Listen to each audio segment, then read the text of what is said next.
특강 제목이 뭐예요?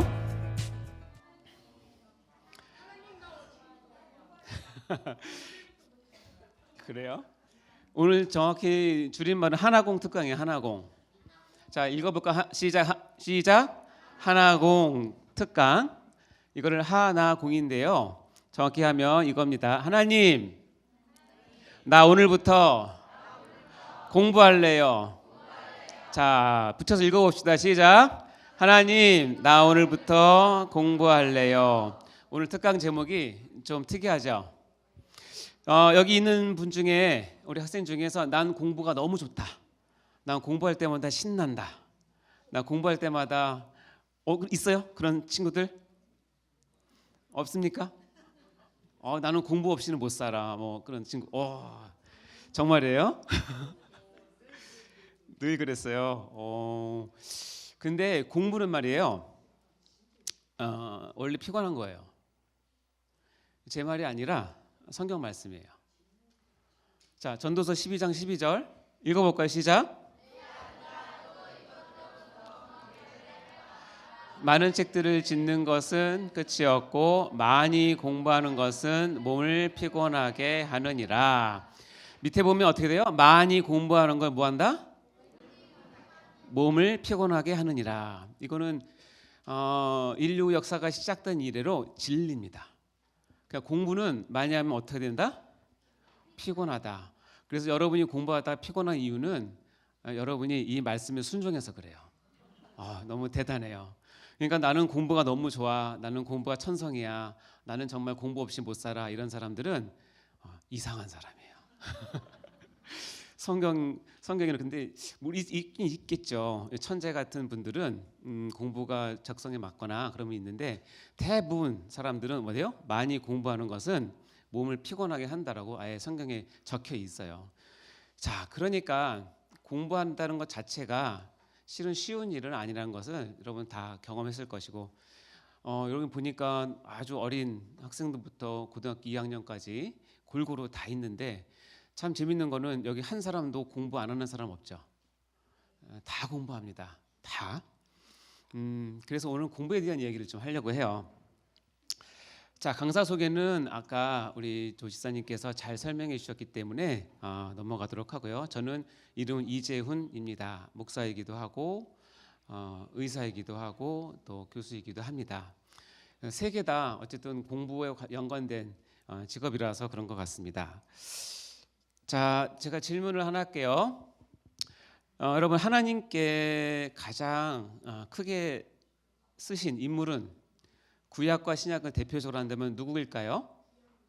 구약은 아브라함, 또 모세, 솔로몬, 다윗, 맞았어. 그래요, 좋아요. 그러면 지금 한 얘기 중에 나왔어요. 신약은 누굴까요? 예수님은 예외로 하고 바울, 그래, 또 네, 요한, 또 베드로, 다 맞아요. 다 쓰임 받았기 때문에 다 귀합니다. 근데 제가 기준을 정하자면 성경 66권 중에서 구약과 신약에서 하나님께서 저자로 쓰신 사람 중에서 가장 많은 책을 기록한 사람은 이렇게 두 사람이에요. 모세는 모세오경을, 바울은 13권의 성경을 쓰셨어요. 자, 하나님께서 왜 많은 사람들 가운데 모세와 바울을 이렇게 성경을 기록하는 데 쓰셨을까? 여러분, 성경은 어떻게 쓰여진지 아세요? 하나님께서 성경을 쓸 때 모세를 불러놓고 바울을 불러놓고 자, 이제 받아쓰기 시작하고 위에서 불러주고 쓴 게 아니에요. 아시겠죠? 그런 기계적 영감소리를 해서 그렇게 성경을 쓰지 않았어요. 그리고 모세나 바울이 자기가 정신을 잃고 혼미한 가운데 손이 막 움직이면서 성경을 쓴 건 아니에요. 성경을 어떻게 쓰냐면 모세와 바울이 그동안 자기가 경험했던 모든 경험을 총합해서 거기에 위에 성령께서 단단하게 지키셔가지고 1.1획도 오류가 없이 그것을 써내려가도록 하나님께서 유기적으로 도와주셔요. 그것을 좀 어려운 말로 죄송한데 유기적 영감설이라고 그래요. 그래서 모세와 바울이 성경을 많이 쓴 이유가 있는데 그 이유는 뭐냐면 모세와 바울이 성경 인물 중에서 가장 공부를 많이 한 사람이라서 그래요. 모세는요 일반 교육을 받은 게 아니라 여러분 다 아시겠지만 모세는 어디서 자랐냐면 왕궁에서 자랐죠. 에집트 왕국. 그 당시에 가장 전 세계에서 최강국의 왕국에서 그냥 교육을 받은 게 아니라 왕자 교육을 받았어요. 그러니까 최고의 교육을 받은 사람이 모세예요. 그래서 모세를 통해서 모세오경, 창세기, 출애굽기, 레위기, 민수기, 신명기를 하나님이 써내려갈 때 모세가 갖고 있는 지식과 모세가 갖고 있는 경험과 모세가 갖고 있는 성품과 하나님에 대한 그런 어떤 관계와 이런 것들을 총합해서 모세오경을 쓰게 하셔서 하나님 입장에서는 모세 말고 이 모세오경을 쓸 만한 사람이 없는 거예요. 그러니까 하나님은 모세오경을 구약에서 가장 크게 쓰셨어요. 특별히 성경을 기록함에 있어서. 그 이유는 모세가 뭘 해서 가장 많은 교육과 공부를 했기 때문에 그래요. 자, 사도 바울도 마찬가지예요. 사도 바울은 가말리엘 문화생으로서 그 당시 최고 요즘 말로 하면 근데 우리나라로 따지면 뭐 미국까지 나지 말고 우리나라로 따지면 그러니까 서울대를 나왔다고 생각하시면 되고 사내들인 공회의 공회원이에요. 그 뭐냐면 70인이 이스라엘 전체를 대표하는 70인의 대표자 중에 한 명이고 그의 학문은 굉장히 뛰어났다고 얘기를 해요. 그래서 사도 바울을 통해서 신약의 많은 책들을 13권이나 쓰게 하셨어요. 그 이유는 뭐냐면 사도 바울이 갖고 있는 지식과 체계와 공부의 양이 하나님께서 교회를 향해 주시는 말씀을 담을 수 있는 그릇이 되기 때문에 그래요. 이 얘기는 뭐냐? 하나님께서 여러 삶을 많이 씁니다. 때로는 뭐 농부도 쓰고요, 어부도 쓰고요, 일점 무시쟁이도 쓰고요, 다 씁니다. 그거 쓰는 건 하나님께서 주권적으로 하시지만 결정적으로 하나님의 계시와 말씀을 우리에게 전달해 줄 때는 하나님께서는 준비된 사람을 쓰세요. 자기가 스스로 준비했던 하나님을 물릴 때 준비했던 그거는 상관없이 하나님은 그 사람이 갖고 있는 그 준비된 분량만큼 쓰시는 것이 하나님께서 사람을 쓰시는 방법 중에 하나예요. 자, 그러면 또 물어볼까요? 여러분, 의사가 되는 공부가 어려울까요? 목사가 되는 공부가 어려울까요? 자, 우리 투표합시다. 자, 나는 내가 생각하기에 의사가 되는 공부가 어렵다. 손 들어보세요. 손 크게 들어주세요. 네, 오케이, 내려주세요. 목사가 되는 공부가 어렵다. 손 들어보세요. 내려주세요. 이 학교는 굉장히 영적인 학교네요. 대부분 제가 가서 이렇게 얘기를 하면 의사가 되는 공부가 어렵다고 손을 많이 들어요. 근데 저는 의사도 하고 목사도 다 했잖아요. 저희 대답은 뭘까요? 뭐였으면 좋겠어요? 네, 의사였으면 좋겠어요. 이건 좀 개인적인 하겠지만 의사가 되는 공부의 분량은 굉장히 쉽게 말하면 한도 끝도 없어요. 물론 목사가 한도 끝도 있다는 뜻이 아니라 의사가 되는 공부는 목사가 되는 공부에 비해서 객관적으로 어려워요. 무슨 얘기냐면 의사가 되는 공부는 과학이고 이성이기 때문에 자기가 시험을 볼 때 뭐 할 때 자기가 맞고 틀린 것이 정확히 구별이 돼요. 그래서 환자를 대할 때 자기가 맞고 틀린 것이 정확하기 때문에 의사가 되는 공부는 굉장히 스트레스를 갖게 돼요. 그렇기 때문에 더 열심히 공부하는 것 같아요. 근데 목사가 되는 공부는 원래 따지면 하나님에 대한 공부, 인간에 대한 공부, 죄에 대한 공부, 구원에 대한 공부이기 때문에 의학보다 훨씬 더 깊죠. 근데 문제는 뭐냐면 목사가 되는 공부는 누가 그거를 객관적으로 판단하진 않아요. 이해되세요? 그렇기 때문에 목사가 되는 공부는 자기가 하나님 앞에 양심껏 하면 되지 누가 그것을 말렸다 틀렸다 얘기하진 않아요. 그래서 아쉬운 건 뭐냐면 목사가 되는 공부하시는 분들 가운데는 조금 나태해요. 객관적 평가를 받지 않기 때문에. 그러나 의사가 되는 공부는 나태할 수가 없어요. 왜냐하면 내가 잘못하면 바로 내 앞에서 환자가 위험해지니까. 그렇기 때문에 객관적으로 보면 의사가 되는 공부가 굉장히 어렵죠. 그러나 하나님 입장에서 보면 목사가 되는 공부가 쉬운 것이 아닌 게 뭐냐면 한 사람의 영혼을 끌고 바른 길로 가야 되는 것을 놓치면 그것은 하나님 앞에 큰 범죄를 하는 것이기 때문에 그 중압감은 실은 알면 알수록 더 심한 거죠. 자, 둘 다 의사가 되는 공부, 목사가 되는 공부 둘 다 어렵습니다. 근데 제가 강조하고 싶은 건 뭐냐면 의사가 되고 싶어하는 사람도 많고 목사가 되고 싶어하는 사람도 많아요. 그러나 의사가 되고자 하는 공부를 하고 싶은 사람은 많지 않고 목사가 되고 싶어하는 공부를 하고 싶어하는 사람은 많지 않아요. 그러니까 의사와 목사라는 꿈은 있지만 공부라고 하는 그 과정을 생각하지 않는 경우가 너무 많다는 거예요. 그렇기 때문에 의사와 목사는 여러분 지금 우리 삶 가운데는 공부 없이 될 수 없는 거겠죠. 그러니까 공부는 굉장히 중요합니다.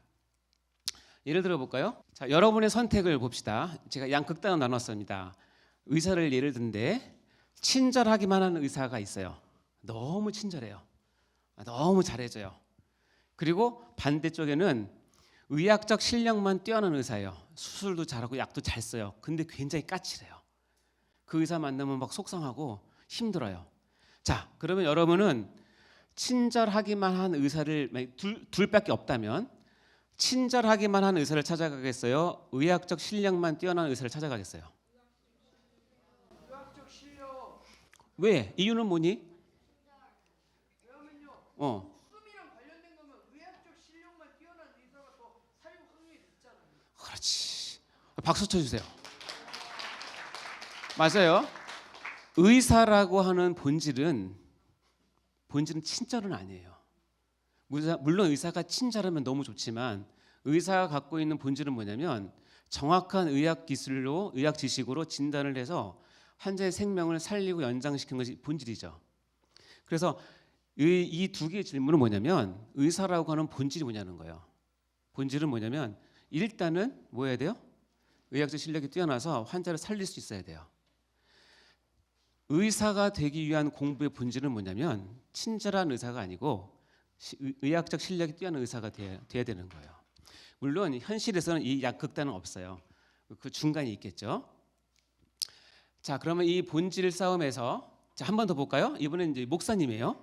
목사님, 어떤 목사님한테 여러분이 가서 양육을 받을 것인가? 첫 번째는 오냐 다정하기만 한 목사가 좋아요. 또 저쪽 극장에선 죄만 지적하고 진리만 가르치는 목사가 좋아요. 여러분 선택해 보세요. 자, 이 둘 중에서 어느 쪽이 더 여러분이 목사로서의 따라가고 싶은 마음이 드세요? 절에 가고 싶다고요? 그건 아니죠. 두 번째 거 똑같은 이유죠. 왜냐하면 목사가 세워졌을 때는 목사의 본질은 뭐예요? 죄를 지적하고 진리를 가르치는 것이 본질이죠.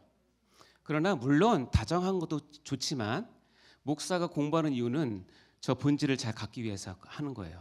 결국 뭐냐면 의사이든 목사이든 어떤 직업을 가졌던 공부라고 하는 것은 뭐냐면 그 직업이나 그 하는 일에 본질을 갖게 해주는 기초 작업이에요. 이것을 놓치면 절대로 안 됩니다. 제가 오늘 여러분 만나서 이렇게 공부에 대한 강의를 한다는 게 저에게서는 굉장히 뜻깊은 일인데 이유는 뭐냐면 제가 오늘 강의는 여러분 어려운 강의는 아니고 제 삶을 나누려고 해요. 내가 이제 초등학교 때 공부를 시작해서 실은 지금도 공부를 하고 있고 지금도 박사 코스를 하고 있어서 거의 한 50년 넘게 공부를 떠나서 살아본 적이 없는 것 같아요. 지금 돌이켜 보니까.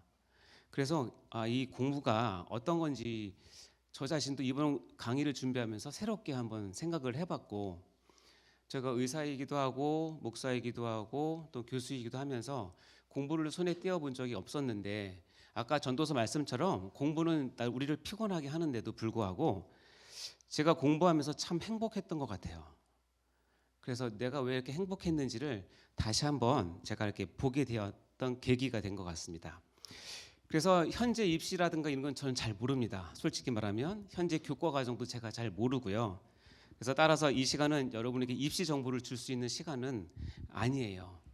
근데 무엇을 여러분이 주고 싶냐면 이 공부라고 하는 우리 인생과 뗄래야 뗄 수 없는 이 주제가 우리는 어떻게 받아들여야 되는지, 어떻게 생각해야 되는지, 어떤 통찰을 하는 관점을 가지고 이 공부를 바라봐야 되는지에 대해서 그냥 제 간증을 위주로 여러분 나누려고 해요. 그러니까 간증이니까 맞을 수도 있고 안 맞을 수도 있어요.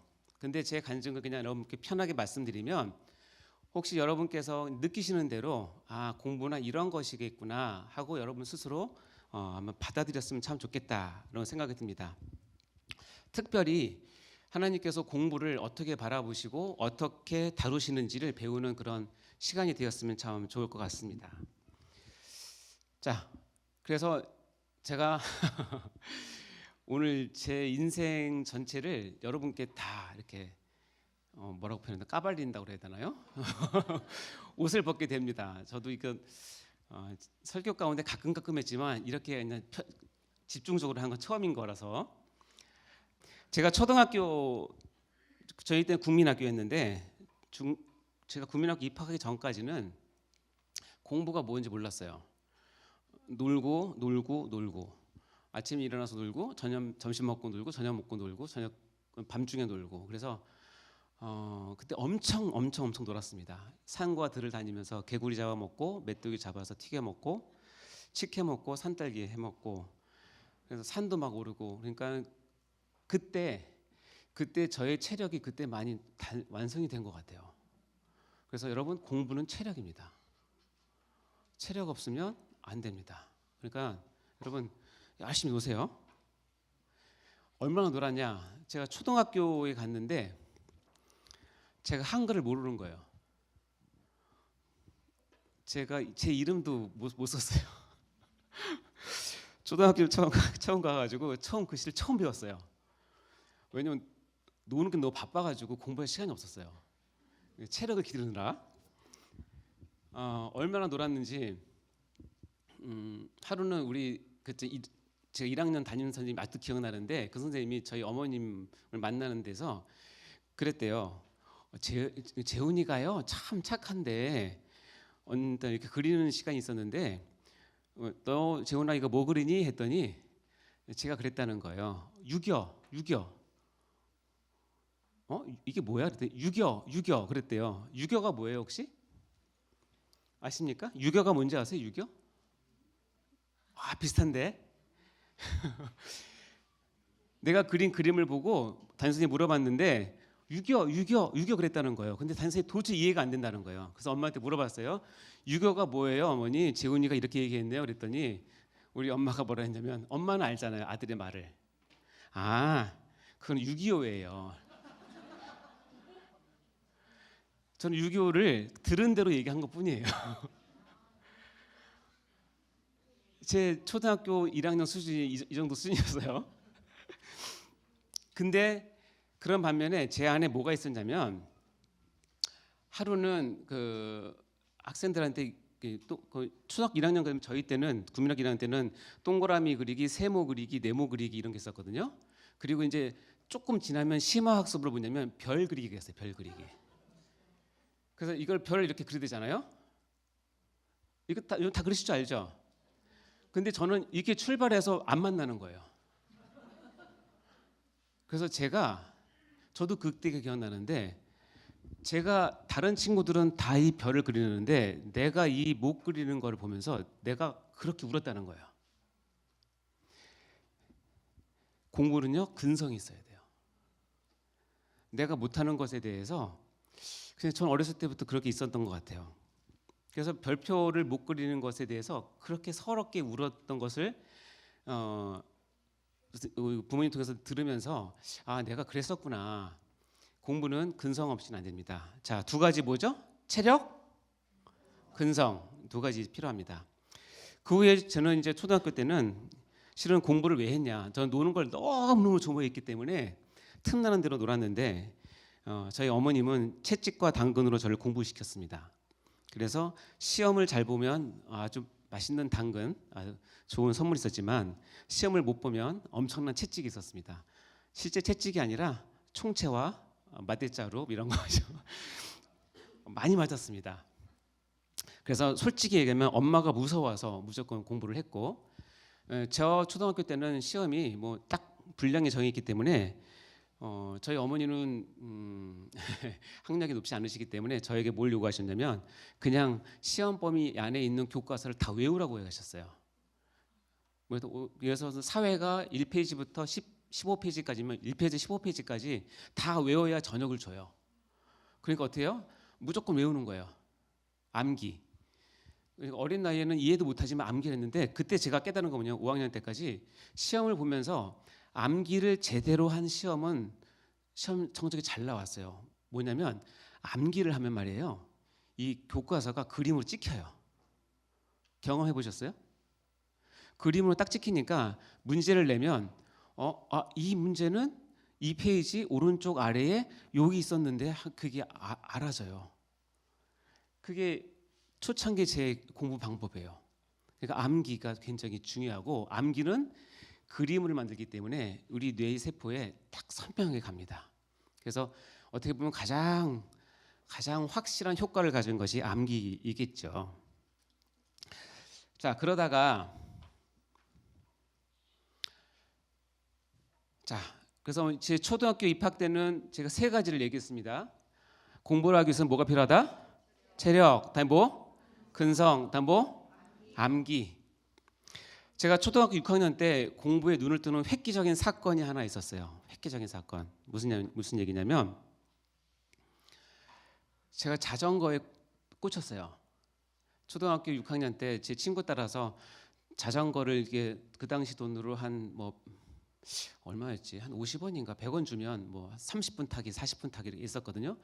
자전거를 처음 탔는데 너무너무 재밌는 거예요. 그래서 자전거를 사고 싶은데 저희 아버님이 그때 교통안전진흥공단에 다니셨기 때문에 이 교통안전 특히 자전거, 오토바이 사고가 얼마나 무서운지 아시기 때문에 저한테 절대 못하게 했거든요. 근데 너무 재밌으니까 몰래 탔단 말이에요. 그러면서 내가 익숙해지니까 제 자전거를 갖고 싶은 거예요. 그래서 어떻게 했냐면 자전거 사주세요라고 얘기했어요. 그랬더니 부모님 뭐라고 그랬을까요? 안 돼 그랬겠죠. 이유는 위험하니까. 너는 외아들이니까 위험하니까 안 돼. 그래서 제가 너무 졸랐어요. 그때 제가 딱 떠오르는 지혜가 있었는데 이번 6학년 1학기 기말고사 시험이 있는데 제가 기말고사 시험에 올백을 맞으면 자전거 사주세요라고 제안했어요. 근데 저희 부모님이 설마 얘가 그래서 그래 네 맘대로 하라 사주겠다고 말씀하셨어요. 그래서 어떻게 했냐? 저는 자전거를 가져야 된다는 공부에 대한 동기가 발동한 거예요. 그래서 공부는 동기가 필요해요. 내가 왜 공부해야 되는지. 그것이 발동하니까 내가 지금 배우고 있는 교과서를 다 암기하는 거는 일단 해왔으니까 기본이고 문방구에 가가지고 우리 학교 근처에 있는 문방구에서 나오는 것뿐만 아니라 저 멀리 있는 다른 데에 있는 문방구에서 파는 모든 학습지를 다 구했어요. 그래서 다 풀었어요. 다 풀고 나서 시험을 봤는데 그때 시험이 몇 과목인지 아세요? 5과목? 아니에요. 이제 나이 드신 분은 알 거예요. 국산, 사자, 음미체, 실도 9과목이에요. 이 9과목을 어떻게 깨요? 어떻게 깨요? 국산, 사자, 음미체, 실도 다 올백 맞았어요. 물론 하나님께서 솔직히 하면 찍은 거 3개도 막 포함을 해서 올백을 맞았어요. 와, 그때 저는 저 자신도 놀랬지만 공부에 대한 동기가 딱 서니까 이 많은 9과목을 하나도 틀리지 않고 다 맞을 수 있는 공부를 하는 방법을 깨달은 거예요. 동기가 중요하구나. 그래서 이 성적표를 딱 가지고 토요일 날 오후에 자전거를 사러 갔습니다. 자전거를 사러 가가지고 자전거를 딱 선물 받고 얼마나 기뻤게요. 내가 진짜 성취감이 이루 말할 수 없어요. 그때 저는 자전거를 땅으로 타지 않고 이렇게 하늘로 탔습니다. 마음은 이랬어요. 마음은 막 그냥 하늘을 나르는. 와, 별로 동감 안 하시네요. 그때 제 귀에 들리는 아주 기가 막히는 한 음성이 들렸는데, 저희 어머니가 저희 머리를 쓰다면서 자전거를 사주고 쓰다면서 뭐라고 그러셨냐면, 그래 재훈아, 너는 하면 돼라고 얘기했어요. 하면 된다라고 하는 그 단어가 제 어린 마음 가운데 팍 들어오면서 그것이 저의 무엇이 됐냐면 첫 번째 좌우명이 됐어요. 그래서 제가 글씨를 써가지고 하면 된다 해놓고 제 책상 위 딱 붙여놨습니다. 이것이 제 초등학교 6학년 때 공부에 대한 눈을 뜨게 된 계기가 된 것이죠. 하면 된다. 여러분, 하면 됩니까? 하면 되죠. 인간의 능력은 하나님의 능력 다음으로 큽니다. 그래서 여러분, 하면 됩니다. 그러나 끝까지 얘기 들으셔야 됩니다. 자, 초등학교 6학년 때 중요한 단어 두 가지 있습니다. 뭘까요? 시작. 동기부여. 하면 된다.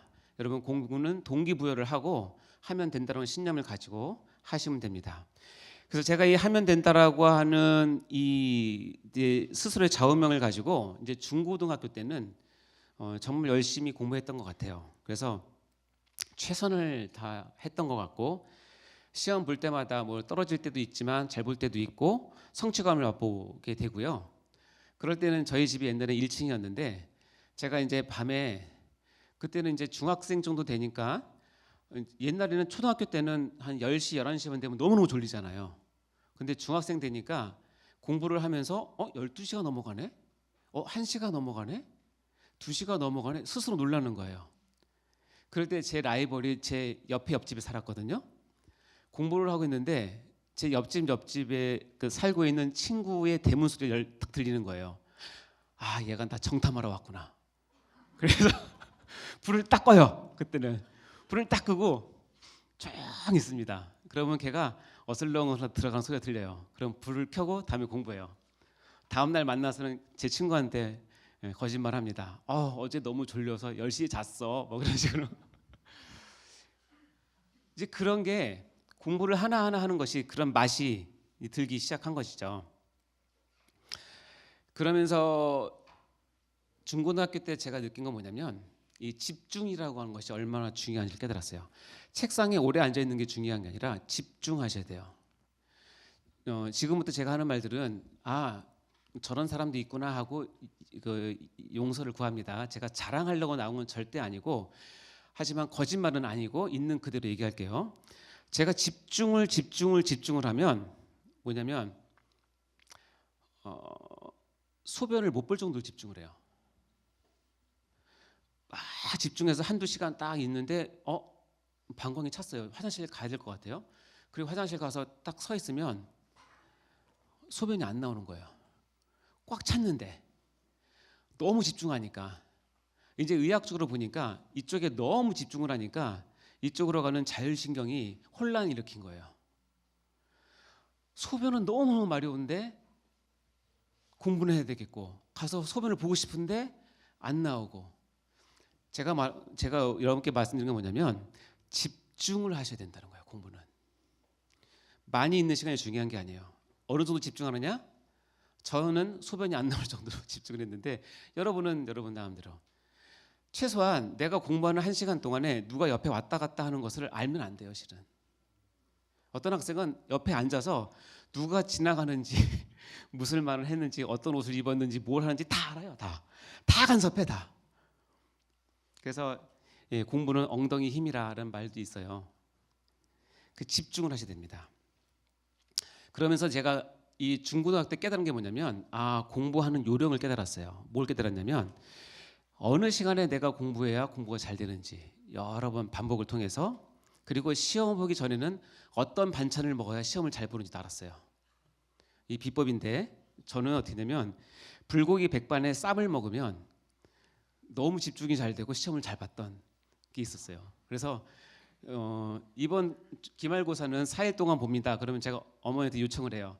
3일째 보는 시험이 무슨 과목인데 제가 제일 힘드니까 그날 반찬은 뭐? 불고기 백반에 쌈이에요.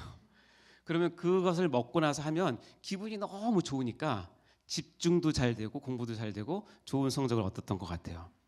그러면서 또 중요한 건 뭐냐면 한 번 봐서 한 번 보고 시험 보는 것은 거의 성적이 오르지 않아요. 2번 보고 시험 보면 어느 정도 되고 저의 입장에서는 최소한 3번 정도는 봐야 시험을 잘 봤던 것 같아요. 그리고 좀 여유가 있어서 4번, 5번 보면 거의 만점을 맞았던 것 같아요. 그러면서 뭘 했냐면 공부는 정직하구나. 한 번 보면 한 번 본 성적, 2번 보면 2번 본 성적, 3번 보면 3번 성적이 나오는구나 하고 공부는 정직하다는 것을 그때 깨달았어요. 그냥 제 경험을 얘기하는 겁니다. 여러분 어떻게 생각하는지는 모르겠지만 자 그렇게 그냥 중고등학교 때 열심히 공부하면서 집중하고 공부는 정직하다는 걸 깨달으면서 제 나름대로 교만이 생겼어요. 뭐냐면 여러분 공부 잘하는 학생한테는 특혜가 있는 거 아십니까? 요새 학교는 그런 건 없죠? 네, 없습니다. 근데 일반 학교에서는 공부 잘하는 학생들은 특혜를 줍니다. 제가 받은 특혜는 뭐냐면 이겁니다. 머리 짧게 깎고 다니던 중고등학교 때, 특히 고등학교 때, 제 사진입니다. 잘생겼죠? 제 사진 보면 코스염 있는 거 보입니까? 코스염? 네. 고등학생이 코스염을 기르는 거는 그 당시 학교에서는 있을 수 없는 일이에요. 그렇죠? 근데 저는 선생님한테 얘기했어요. 선생님, 저는 코스염을 깎으면 시험을 못 보는 징크스가 있어요. 그 얘기를 했는데 우리 이 학생도 그런 징크스가 있는 것 같아요. 코스염 이쪽 오고 봐요. 동갑. 선물 하나 주세요. 이 코스 돌아와봐. 일로 와봐. 우리 기념사진 찍을게요. 코스염끼리. 나이스. 열심히 공부해. 그래서 제가 선택을 그랬어요. 저 코스염 깎으면 공부 못합니다. 그랬더니 좀 재수없게 들리실지 모르겠지만 전교 1, 2등 하는 애가 수영 깎으면 공부를 못한다. 그럼 넌 서울대 의대 못 간다라고 얘기를 하니까 못 갈 것 같으니까 교장 선생님이 특별 허락을 해줬어요. 이재훈 학생은 코스염 끼려 된다고. 그래서 이게 지금 제가 학생 회장이었거든요. 나가서 뭐 답사하는데 저 코스염 멋있지 않습니까? 이런 교만이 있었어요. 교만이. 그러면서 제 인생에 공부로서 가장 어려웠던 시기가 있었는데 그때가 뭐냐면 고3 때입니다. 뭐 누구나 다 마찬가지겠지만 고3은 내 인생의 공부 때문에 가장 어려웠던 시기였고 2번 다시 하고 싶지 않은 시기예요. 뭐 과목도 많지만 중요한 건 뭐냐면 내 앞날을 모르기 때문에 그 불안감이 저를 굉장히 힘들게 했던 것 같아요. 얼마나 힘들었냐? 고2 때부터 고3 때까지는 전 있는 최선을 다했거든요. 그러니까 어떻게 했냐면 밥을 먹다가 씹다가 또 졸아요. 해본 적 있으세요? 너무 피곤하니까 밥을 어머니가 먹여주십니다. 그러면 막 씹고 있다가 입을 탁 벌리고 툭 떨어집니다. 그건 자랑이 아니라 그러니까 그만큼 최선을 다했다는 뜻이에요. 그러면서 내가 느낀 건 뭐냐면 내 공부의 한계가 여기구나 하는 것은 그 어떤 극한점을 그때 경험하게 됐어요. 공부를 통해서 인간 이재훈은 여기까지가 한계라는 것을 알게 된 거죠. 그때 고3 때 그걸 많이 체험을 한 거죠. 자, 그러면 중고등학교 때는 집중력, 공부에 대한 요령, 다음에 공부는 정직하다는 것, 공부를 잘하면 특혜를 받을 수 있다는 것, 그리고 고3은 가장 힘든 단계라는 것, 한계가 있다는 것, 이런 것들을 제가 중고등학교 때 공부를 통해서 배운 교훈이에요. 그러다가 제 인생에 아주 터닝 포인트가 되는 시기가 나타납니다. 그때는 뭐냐면 고3을 지나서 대학교 갈 때, 대입 때 내 인생에 하나님의 간섭이 시작되었습니다. 저희 때는 학력고사로 했어요. 학력고사 시대인데 340점 만점이고요. 서울대 의대를 가려면 320점 언저리는 맞아야 되고요. 연대 의대 가려면 310점 언저리는 맞아야 돼요. 제가 모의고사 보면서는 웬만큼 다 맞췄거든요. 근데 제 시험 보는 당일날, 학력고사 시험 보는 당일날 제가 희한한 경험을 했어요. 제가 아침에 일어나서 학력고사 끝날 때까지 말을 못했어요. 말이 안 나온 거예요. 마치 내 혀 뒤에 누가 꽉 잡고 있는 것 같은 그런 경험을 한 거예요. 그러니까 말이 안 나오는 거예요. 말은 하고 싶은데 말이 안 나오는 거예요. 특히 영어 시험 같은 경우는 저희는 1번, 2번 문제가 발음 문제이기 때문에 발음을 하면서 풀어야 되는데 발음도 못 하겠는 거예요. 그러니까 너무 당황해가지고 어떻게 시험 봤는지를 모르겠어요. 그래서 완전 망쳤어요. 제가 모의고사 본 것 중에서 가장 나쁜 점수 286점이 나왔어요. 286점이면 서울대가 아니라 서울에 있는 대학도 못 가고 서울에 있는 대학이 아니라 전국에 있는 대학도 못 갈 점수가 나온 거예요. 제가 시험 끝나고 와서 시험 점수 맞춰보고 어땠을까요, 여러분? 어땠을까요? 여러분, 초등학교 때부터 제가 공부를 시작해서 고3까지 모든 학생은 한 가지 목표를 향해서 달려가요. 뭐죠? 대입이죠. 대입 향해서 달려갑니다. 그 목표, 제 어린 마음에 목표 하나가 딱 정해져 있고 그것을 최선을 다했는데 완전히 시험이 망한 거예요. 일단은 시험 딱 끝나고 맞춰보고 나서 그때부터 말이 풀렸는데 점심도 저녁도 못 먹겠더라고요. 그래서 제 책상에 앉아서 입을 뒤집어 쓰고 진짜 펑펑 울었습니다. 내 자신이 그렇게 초라할 수도 없고 내 자신이 그렇게 무능한 게 느껴진 것도 없고 그때 제일 처음 느꼈는데 여러분 그런 생각 가시면 안 돼요. 죽고 싶다는 생각했어요. 왜냐면 꿈이 깨졌으니까. 죽고 싶다. 그렇게 막 울다가 이불을 탁 뒤집어 쓰고 눈을 딱 들었는데 제 눈에 딱 들어온 게 뭐였냐면 이거였어요. 하면 된다. 그걸 딱 보면서 제 입에서 탁 나오는 말이 뭐냐면 내가 해도 안 되는 게 있네 라는 걸 깨달았어요. 하면 된다가 내 인생의 좌우명이 될 수가 없다는 것을 처음 깨달았어요. 그래서 어떻게 했냐면 제가 바로 올라가서 제 책상 위에 있는 이 하면 된다 액자를 끄집어내서 밑에다 넣어버렸어요. 그리고 나서 내가 하지 말아야 할 일을 하나 한 게 있는데 아빠 면도기를 갖고 와서 수염을 밀었어요. 그거는 어떻게 보면 지금 생각하니까 교만이라고 생각되니까. 근데 그게 여러분 그런 거 하더라도 좀 그거 나중에 저희 아버님이 얘기하는데 그 다음 날 콧수염을 민 아들의 얼굴을 본 아빠의 마음이 너무 울어졌다는 거예요. 얘가 얼마나 힘들까. 근데 아버님 내색 안 하셨어요. 나중에 얘기해 주셨는데 제가 그때서 너무 죄송하더라고요. 아버님한테. 그걸 밀더라도 좀 나중에 밀걸. 반만 밀걸. 근데 제 마음을 아시겠죠, 그렇죠? 인생 최고로 떨어진 거예요. 내가 공부로서 어느 정도 승부했다고 생각했는데 하나님의 간섭이 시작되면서 최고로 떨어졌고 그때 성경에서 늘 얘기하지만 모든 사람은 그 주변에 말씀을 가진 도우미가 있으면 반드시 소생합니다. 그 역할을 누가 했냐면 저희 막내 고모가 저희 막내 고모는 지금도 살아계시지만 결혼도 하지 아니하시고 하나님과 결혼하시고 기도원을 하셨던 분이세요. 이상하게 들릴지 모르지만 저희 막내 고모는 제가 그 당시 보기에는 하나님과 막 대화하는 것 같고 하나님 응답받는 것 같은데 그 막내 고모가 찾아와서 저를 기도원에 데리고 들어갔습니다. 그리고 저를 회개시켰습니다.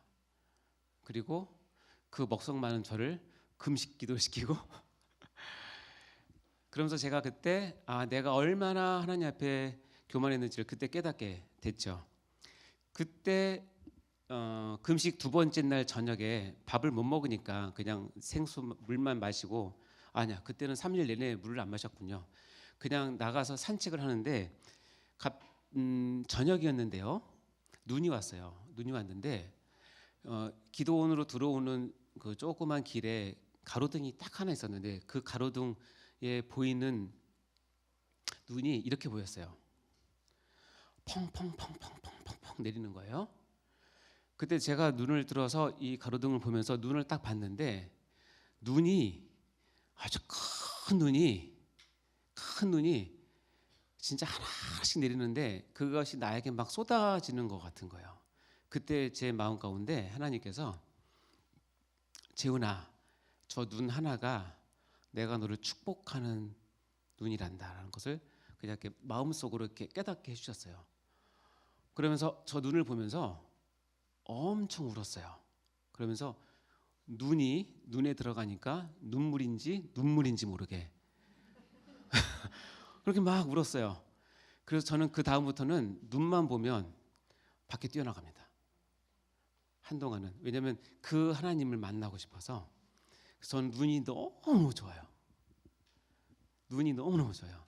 그 눈만 보면 이때 나를 만나주신 하나님의 그 표징이 생각나니까.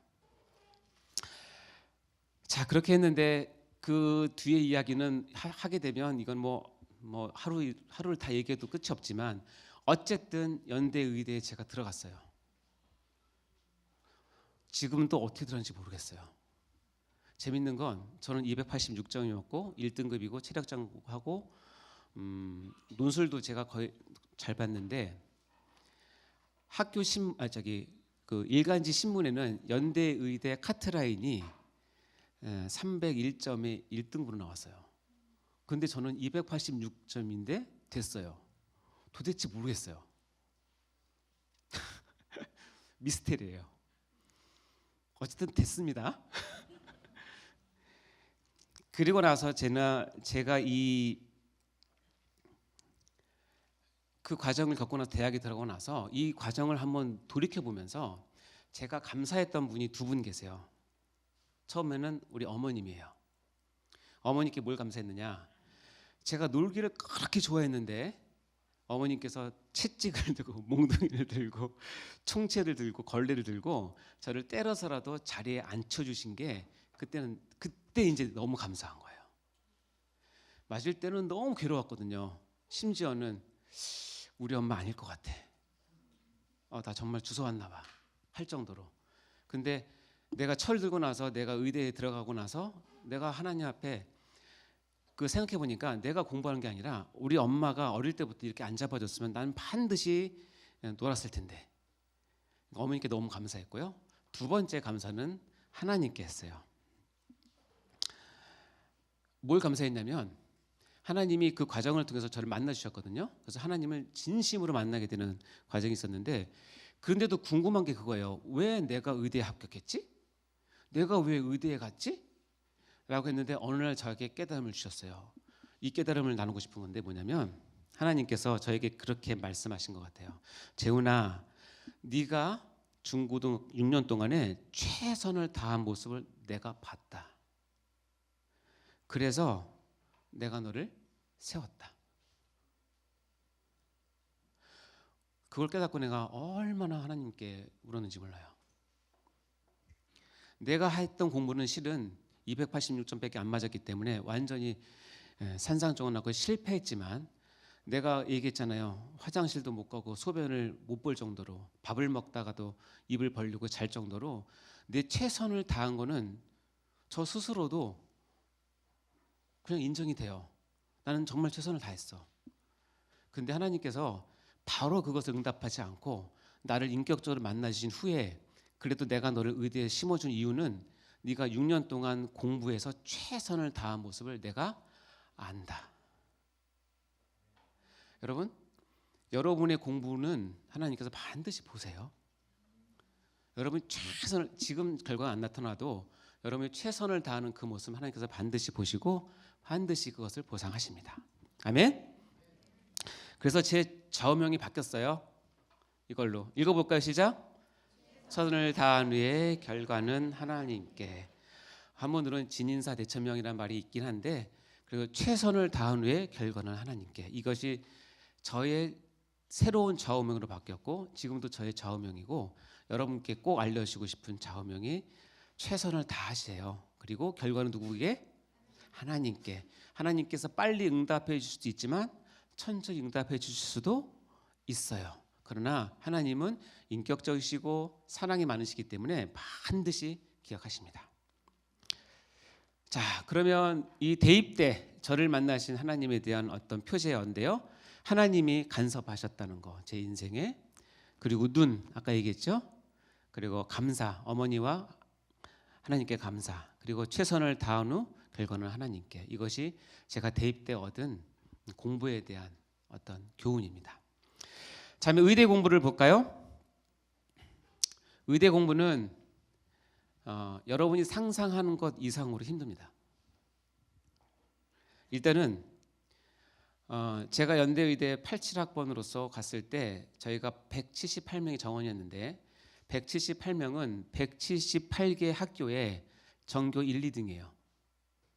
이해되세요? 근데 그렇게 모인 우리 동기들이 시험을 보면 그 178명이 1등부터 178등까지 쫙 서요. 그러면 어떻게 되냐면 나는 한 번도 시험을 봐서 3등, 4등 이내로 떨어진 적이 없는 사람들이 대부분이에요, 거기는. 근데 내 성적이 150등이야. 이게 뭐예요? 학교를 떠나서 새로운 환경에 가서 새로운 공부를 하다 보면 새로운 뭐가 생겨요? 경쟁이 생겨요. 그래서 공부는 무한 경쟁이에요. 여러분이 부인을 하고 싶던 하지 않던 그것은 상관없어요. 사회는 현실은 무한 경쟁이고 그 무한 경쟁 속에 하나님께서 나를 넣으세요. 그리고 거기서 시험 속에서 헤엄치게 하게 만드세요. 고3 때 공부는 실은 제가 의과대학 다닐 때 공부에 비하면 정말 껌 같은 수준인데 그래도 저는 고3 때가 힘든 이유는 딱 한 가지예요. 뭐냐면 불안하니까 시험 떨어지면 어떡하나. 근데 그게 해결됐잖아요. 그러니까 이제 본과 1학년이라고 아세요? 의대는 저희 때 6년이었는데 예과 1, 2학년은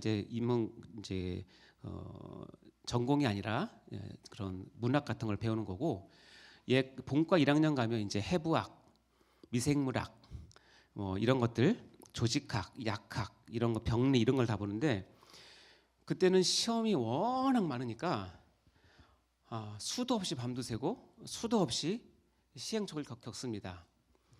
어떤 시행착오가 있냐면 내가 내일 시험 봐요. 그래서 오늘 열심히 공부해요. 밤새 공부해요. 그래서 밤새 공부해서 시험 시간에 딱 앉았어요. 근데 그때부터 졸음이 시작되는 거예요. 시험 시간에 졸려서 시험을 못 보는 거예요.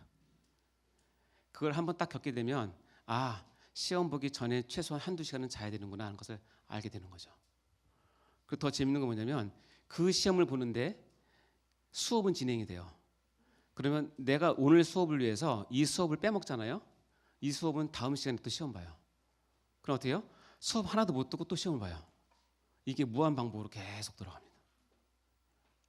그러니까 멘탈이 약하면 의대 공부하기는 쉽진 않아요. 근데 요령이 나중에 생깁니다. 아세요? 요령. 진정한 요령이 이제 생기는데 엄청나게 많은 공부를 처음에는 다 하려고 그래요. 그러다가 딱 요령이 생기는 게 뭐냐면 교수가 뭘 강조했는지를 알면 돼요. 그러면 그 부분만 집중적으로 하면 거의 시험 80% 나와요.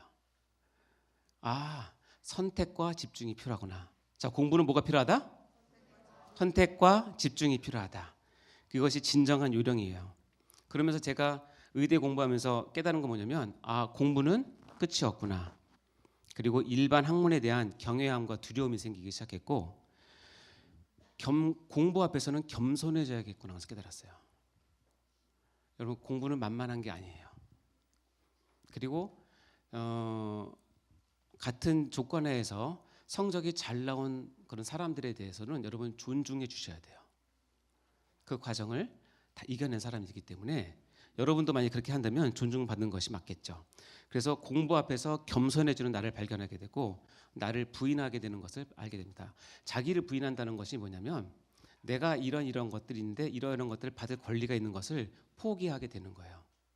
내가 의대 공부를 하면서 나는 이런 것들을 충분히 받을 만한 학생인데 그것을 포기하고 그 일반 학문, 의학이라는 학문 앞에 나를 겸손하게 꺾는 거예요. 이 과정이 계속 반복됩니다. 그래서 의대 공부는 한 사람의 의사를 만드는데 기본적인 바닥을 드러내는, 그리고 새롭게 그 사람을 개간하는 역할을 하게 됩니다. 자, 의대 공부에서는 이런 것을 깨달았습니다. 읽어볼까요? 시작. 무한 경쟁, 본과 1학년이 가장 힘들었고요. 진정한 공부에 대한 요령이 생기고 선택과 집중, 그리고 공부 앞에 겸손해지고 자기 부인을 하게 됩니다. 이런 과정을 통해서 이제 의사가 6년을 마치면 뭐가 되냐면 의사가 됩니다. 근데 의사가 되면 아십니까, 여러분?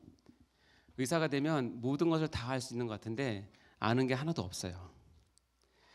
아는 것과 할 수 있다는 것이 별개라는 사실을 깨닫기 시작하고, 그때 필요한 것이 뭐냐면 의학 수련 과정이에요. 인턴과 레지던트. 의대 6년을 마치면 이렇게 우리가 우스갯소리 얘기하는데요. 아는 게 병, 모르는 게 약. 병은 많이 아는데 치료 방법은 몰라요. 그게 의대 6년을 마친 사람의 현실이에요. 그래서 환자 옆에 가서 내가 해줄 게 아무것도 없다는 사실을 깨닫게 돼요.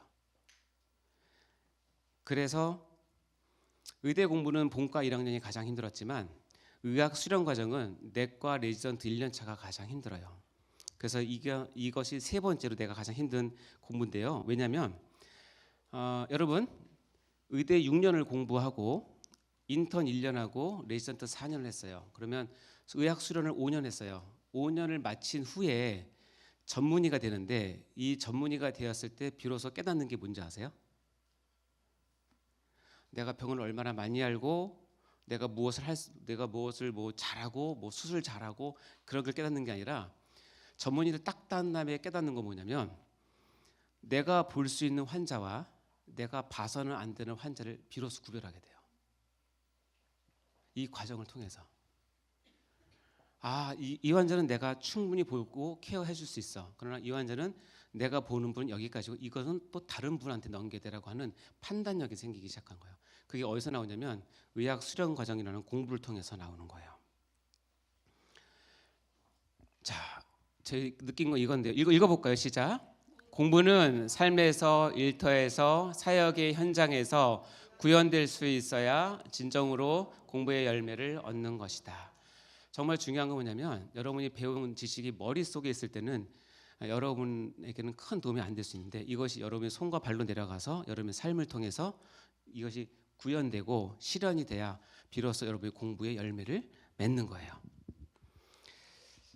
제가 그렇게 해서 내과 전문의를 2002년에 따고 2002년에 개원을 했습니다. 여러분, 한일 월드컵 할 때 개원을 했는데, 그렇게 하다가 저에게 도전되는 한 분이 계셨는데, 뭐냐면 저희 영적인 멘토에게 성경 공부를 배웠는데, 그냥 성경 공부가 아니라 요즘 어려운 말로 조직신학이라고 하는 것이 있어요. 그것이 교리인데, 조직신학을 2년 동안 개인적으로 배우게 되는 기회를 얻었는데, 저는 그 시간이 제 인생에 굉장히 귀한 시간이었어요.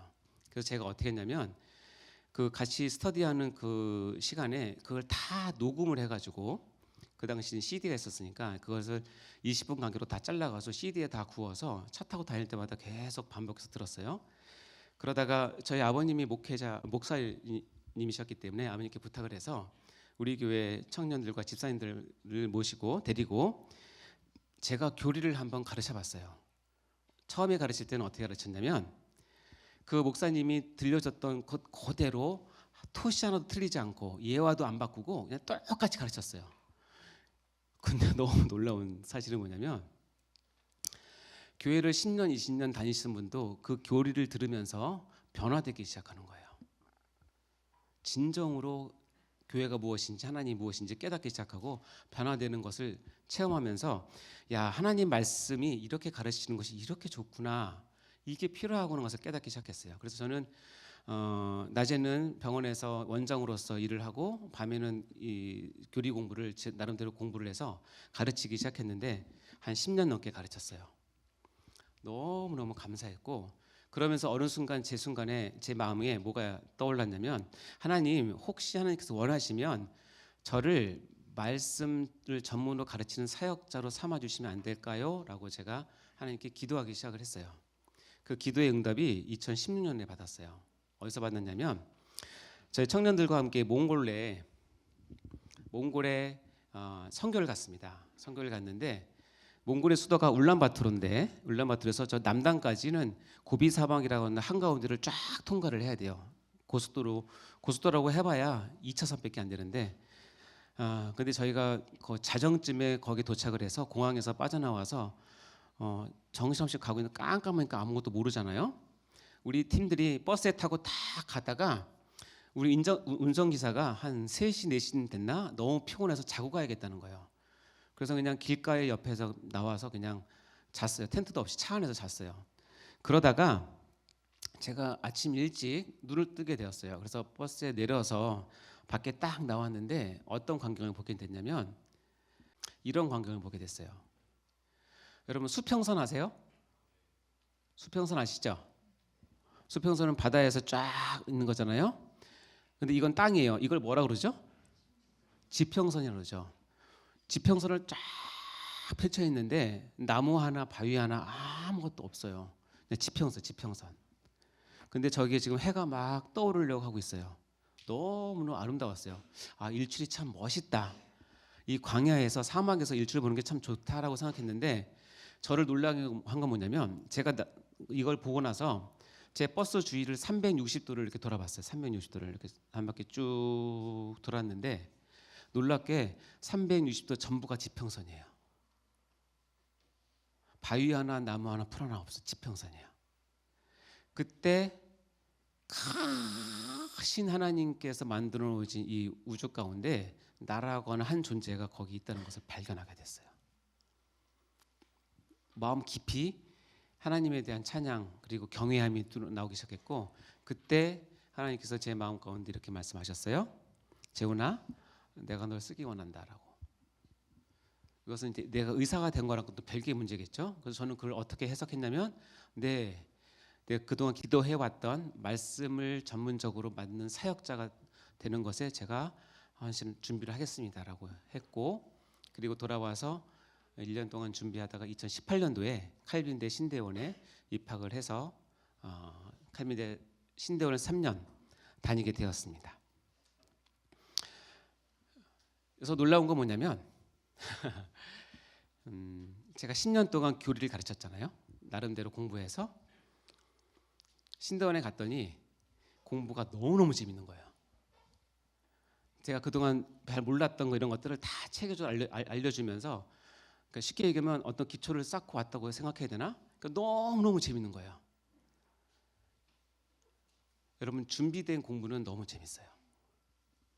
그리고 준비된 공부는 좋은 성적을 주는데 제가 칼빈대 신대원을 6학기 동안에 전과목을 A+ 맞았어요. 그러니까 이 신학이 나에게선 너무나 큰 기쁨을 준 학문이에요. 그리고 나서 우리 교단에서는 이제 강도사 시험이 가장 어렵거든요. 여러분 몰라도 되지만 강도사 시험은 여러 과목 보는데 조직 신학이 가장 힘들어요. 이제 조직 신학을 제가 시험을 봤는데 제가 만점을 맞았어요.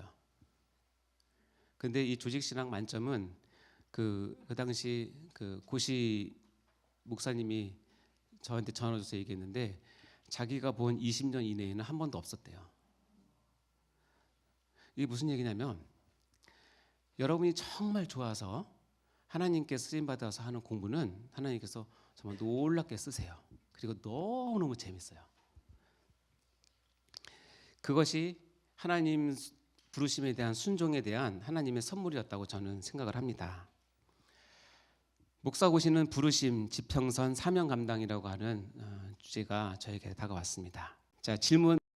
제가 공부라고 하는 이 여정 가운데 가장 힘들었던 시기 세 군데가 어딘지 아시는 분? 고3? 박수 해주세요.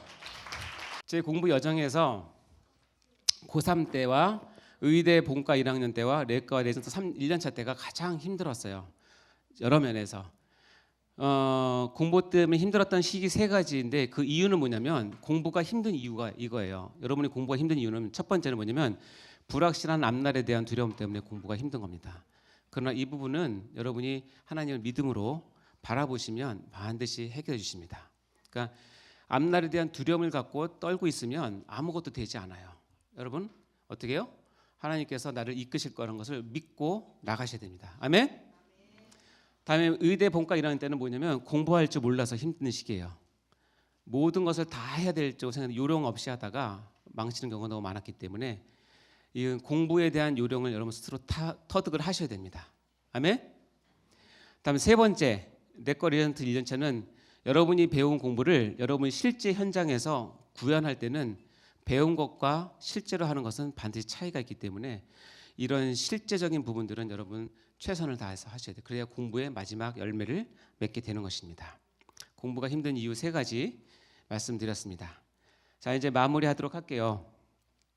공부를 통해 얻는 것은 이 네 가지입니다. 첫 번째는 뭐냐면 내가 누구인지 공부라는 과정을 통해서 알게 되고요. 두 번째, 시간의 소중함을 알게 되고, 세 번째, 공부는 공평하다는 것을 알게 되고, 네 번째, 나의 사명이 무엇인지를 알게 됩니다. 공부가 내가 누구인지 알게 되는 것은 욥기 23장 10절 말씀과 같은데요. 읽어볼까요? 시작. 그러나 내가 나의 길을 그가 아시나니 그가 나를 단련하신 후에는 내가 순금같이 되어 나오리라. 하나님은 여러분을 단련하시는데 특별한 경우 아니시면 이 공부라고 하는 이 도구를 통해서 여러분 단련하실 거예요. 그때 여러분이 어떻게 해요? 여러분이 열심히 단련을 받아서 순금같이 되어서 나오셔야 돼요. 이 과정이 여러분이 내가 누군지를 알게 하는 과정입니다. 나의 체력은 어떤지, 나는 근성이 있는지, 나의 공부의 동기가 무엇인지, 나는 언제 공부하면 좋은지, 어느 때에 공부하는 것이 어려운지, 그리고 나의 체력의 한계는 뭔지, 내가 정말 하고 싶은 공부는 뭔지, 이것들을 공부를 해봐야 알 수 있어요. 그냥 막연하게 생각해서는 절대 알 수 없는 부분이에요. 그래서 아까 얘기했던 이 7개의 여정이 나오는 이 단어 하나하나들이 제가 제 인생에 느꼈던 단어들인데요. 이렇게 그냥 여러분께 알려드립니다. 이런 것들은 각자가 이제 배우셔야 될 것입니다. 이런 것들 그 과정에 하나님께서 간섭하시고 은혜를 주시는 것이 또 굉장히 중요하겠죠. 첫 번째, 내가 누구인지 알게 되는 것이 공부를 통해 얻는 유익 중에 하나고, 두 번째, 시간의 소중함을 알게 됩니다. 저는 공부를 잘하는 친구와 못하는 친구 뭐 인격적으로 다 똑같다고 생각합니다. 근데 차이가 하나 있는데요. 뭐냐면 공부를 해본 사람은 시간이 얼마나 소중하고 잘못 다루면 금방 날아가는 귀한 자산인 것을 아는 사람이에요. 그러나 공부를 안 해본 사람은 시간이 자기에게 무한정 주어졌다고 착각하고 살아가는 사람이 너무 많아요. 여러분 가운데 그렇게 없겠지만 여러분 시간을 보내면서 생산적이지 않은 것들, 특히 뭐 게임이나 유튜브나 이런 것들 때문에 시간을 많이 뺏기지 않습니까? 절대 그러시면 안 됩니다. 그거를 여러분이 공부를 통해서 시간이 얼마나 소중한 것을 알게 되죠. 에베소 5장 16절 읽어볼까요? 시작. 세월을 아끼라 때가 악하니라. 세월을 아끼라. 세월을 시간을 여러분 구원해 내셔야 됩니다. 여러분의 시간을 공부를 해야 하지만 내가 시간에 끌려다니면서 공부하면 절대 공부 못하고요. 여러분의 시간을 컨트롤하고 아껴야 하고 시간 단위로 심하면 분 단위로라도 쪼개서 쓸 수 있는 방법을 아셔야 되고, 예를 들어서 내가 한 달 뒤에 기말고사를 보면 한 달 플랜을 여러분이 짤 줄 알아야 돼요. 이것이 훈련이 되면 여러분의 앞날을 1년 단위로 또는 10년 단위로 짤 수 있는 세월에 대한 아끼는 것이 생기고, 그것을 시편 90편 12절은 이렇게 얘기합니다. 읽어볼까요? 시작. 우리에게 우리날 계수함을 가르치사 지혜로운 마음을 얻게 하소서. 여러분 참 지혜는 뭐냐면 우리의 시간을 계수할 줄 아는 지혜가 굉장히 중요한 지혜입니다.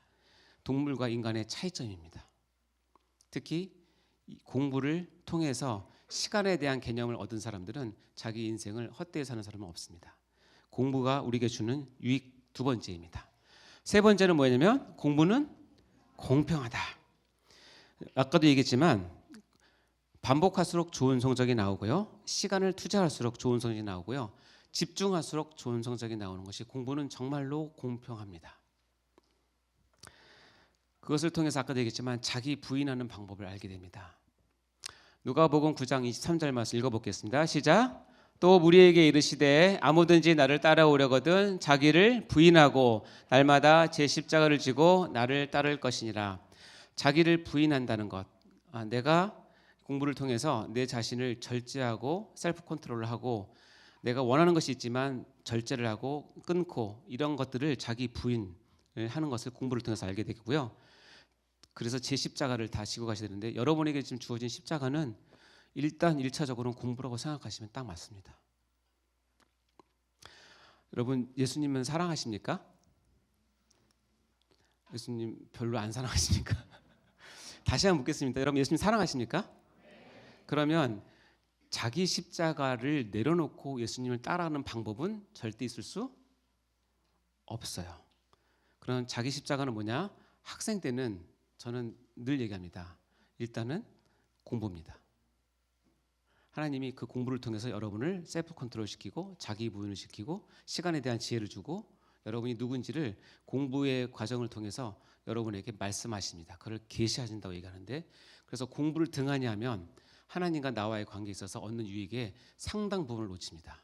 그리고 머리만 커지게 되면 그냥 꿈만 꾸죠. 꿈은 꾸는데 현실은 그렇지 않은 이것이 비극입니다. 신앙은 좋은 것 같은데 실력이 없는 교회에서 가장 다루기 힘든 사람입니다. 여러분 신앙과 여러분의 실력은 가장 좋은 것은 뭐냐면 같이 가셔야 됩니다. 최선을 다한 후에 결과는 하나님께. 아시겠죠? 자, 네 번째 뭐예요? 나의 사명이 무엇인지 공부를 통해 알게 됩니다. 자, 마지막 이거 하나를 위해서 지금까지 달려왔다고 생각하시면 됩니다. 제가 중요한 거니까 여러분 아까 제가 코스염 기른 건 여러분 잊어버려도 되는데 이거는 꼭 들으셔야 돼요. 마태복음 28장 18절부터 20절 말씀을 우리 같이 한번 읽겠습니다. 시작.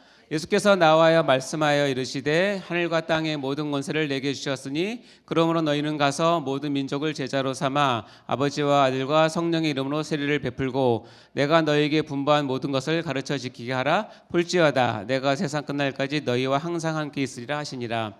이 말씀은 우리 신학자들은 가장 중요한 명령이라고 얘기를 해요. 지상명령이라 지상명령. 지상명령이 땅 위에서 해야 될 명령이 아니에요. 지상은 종이 위에 쓰여진 지상이 아니에요. 지상이란 뜻은 한문으로 따지면 가장 최고의 명령이라는 뜻이에요. 다시 얘기하면 우리나라 같으면 하위법이 있고 중간법이 있고 최고의 법은 헌법이죠. 예수님께서 많은 명령을 하셨는데 명령 중에서 최고의 권위의 명령이 뭐냐면 이 지상명령이에요. 이 지상명령의 내용은 뭐냐면 너희는 가서 모든 민족으로 제자 삼고 그들에게 세례를 베풀고 내가 너에게 분부한 모든 것을 가르쳐 지키게 하라. 이것이 지상명령이에요. 자, 그럼 여기에서 그러므로 너희는 할 때 너희가 누구예요? 너희가 누구예요? 그렇죠. 자, 이 너희에 나는 안 속겠다고 생각하시는 사람들은 크리스찬이 아니고 이 너희에 내 이름이 들어있다고 생각하시는 사람들은 크리스찬이에요. 그러면 여러분이 무슨 일을 하든지 여러분의 본분은 뭐냐면 이 지상명령에 준해서 일을 하셔야 돼요. 명령 중에서 최고의 명령이니까. 이해되십니까? 자, 요거를 마음에 두시고 제가 질문하겠습니다. 자, 여러분 강사 이재훈의 주업은 의사일까요? 목사일까요? 교수일까요? 의사. 여기는 뭐라고? 잡사라고? 그러면 안 되지. 자, 이번 목사다 손 들어보세요. 신학생을 가르치는 교수다 손 들어보세요. 네. 자, 안 드신 분은 뭐예요? 저의 주업은 의사도 아니고 목사도 아니고 교수도 아니고요.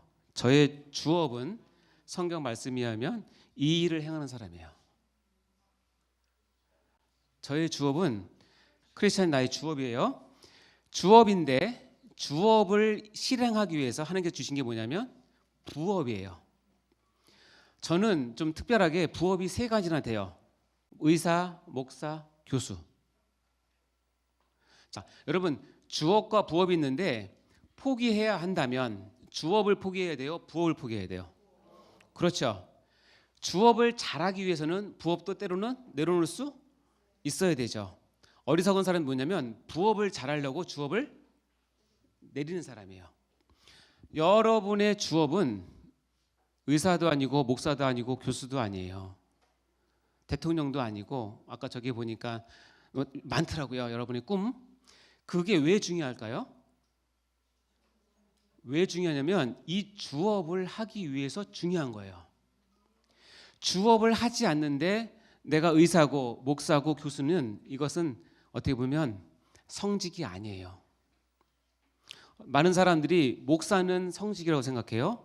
의사는 세상적으로 생각해요. 그러나 그것은 우리 관점이 아니에요.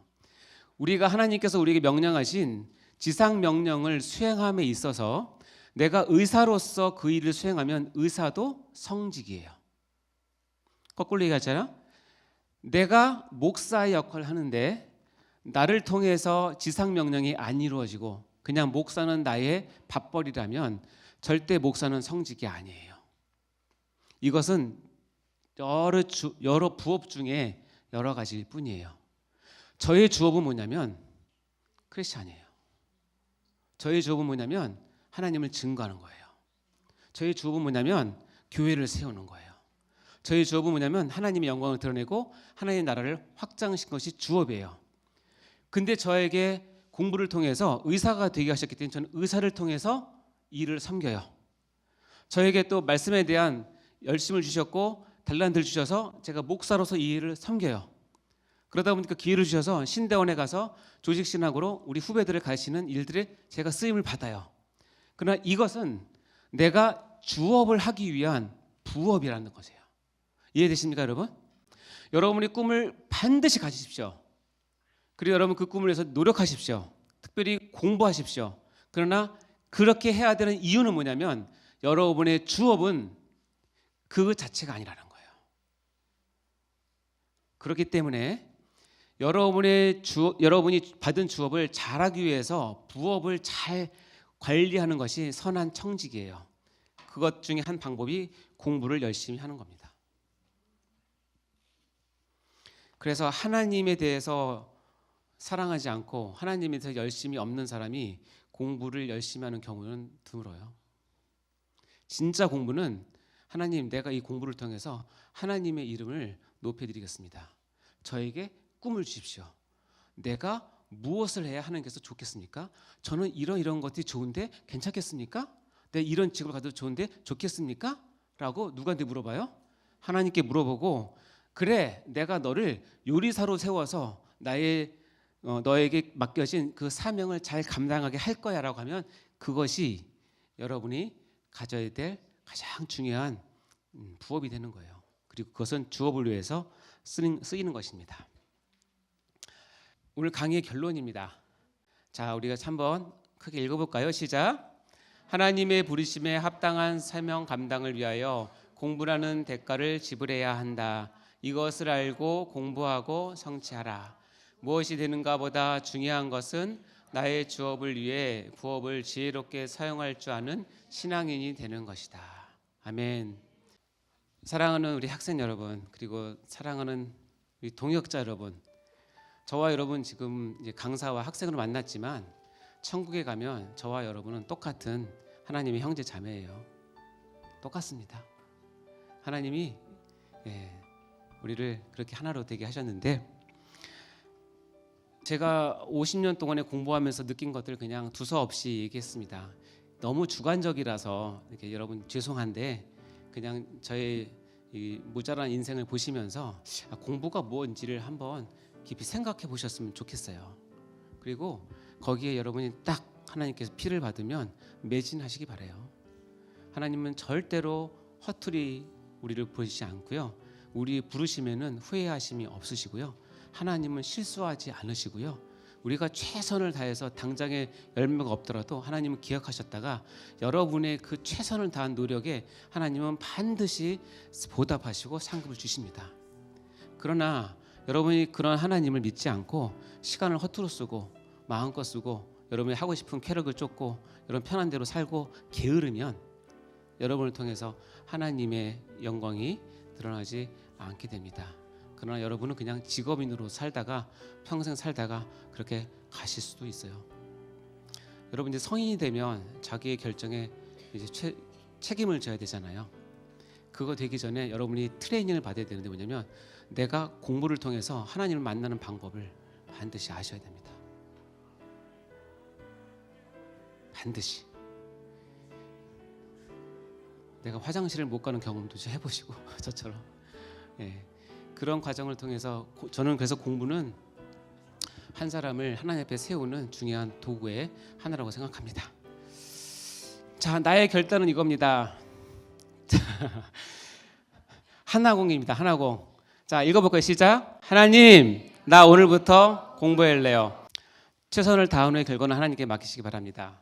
하나님, 나 오늘부터 공부할래요. 사랑하는 학생 여러분, 하나님, 나 오늘부터 공부할래요. 아멘? 자, 손 들고 한쪽 손은 가슴에 대고 자, 한번 크게 외칩시다. 시작. 하나님, 나 오늘부터 공부할래요. 할렐루야. 기도하고 마실까요? 하나님 아버지 감사합니다. 부족한 저의 짧은 삶을 통해서 50년 조금 넘는 삶인데 이 과정을 통해서 하나님께서 저를 이렇게 이끌어 주셨는데 우리 학생들에게 꼭 필요한 중요한 또 진리를 그리고 또 교훈을 나눌 수 있게 해주셔서 너무나 감사합니다. 너무나 부족하고 너무나 저 얼굴도 화끈거리고 너무나 죄송한데 그러나 하나님 이 시간 성령께서 우리 학생들의 마음 각자 찾아가 주셔서 하나님께서 이 공부를 통하여서 하나님께서 무엇을 하고 싶으신지를 이들이 깨닫게 하시고 붙잡게 하시고 결단하게 하시고 하나님을 믿음으로 취하는 그 말씀을 취하는 저희가 다 될 수 있도록 도와주시옵소서.